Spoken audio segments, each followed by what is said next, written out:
Hello friends, કેમ છો બધા? મજામાં જ છો? તો દેવ દિવાળીની બધાને હાર્દિક શુભકામના. આજે આપણે જવાનું હતું બહાર, એટલે થઈ જાય આપણે જલ્દી જલ્દી કામ કરીને તૈયાર. બહાર જવું એટલે કામ તો જલ્દી પતાવવું પડે, એટલે હું મમ્મી જલ્દી કામ કરવા માંડ્યા. આપણે બહાર જઈને જોયું તો પ્રિસાબેન તો રમતા હતા.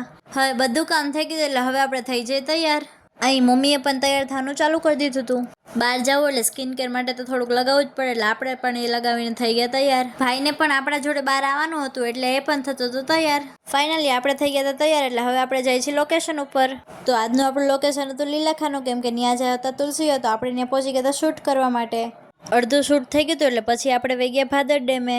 આપણે ફાધર ડે ફોટોઝ ને વિડીયો લઈને પાછા વહી ગયા લીલાખા. અને આ નાના નાના ગલુડિયા સાથે પણ આપણે થોડીક મજાક મસ્તી કરી લીધી. આપણે પહોંચી ગયા લીલાખા બધું શૂટ પતાવીને પછી આપણે વહી ગયા માસીના ઘરે નવા ગામ. આપણે નેત્રભાઈ હારે થોડીક મસ્તી કરીને અને પછી આપણે રસોડામાં જોયું તો માસી તો રસોઈ ચાલુ કરી દીધી હતી. હસ્તી બેન અહીં દીવાબત્તી કરતા હતા. જમીને માસીને બાય બાય કહીને નીકળી ગયા આપણે જેતપુર જવા. આપણે પહોંચી ગયા જેતપુર. આ વિડીયો ગમ્યો તો લાઈક શેર અને સબસ્ક્રાઈબ કરવાનું ભૂલતા નહીં. જય શ્રી કૃષ્ણ. હર મહાદેવ.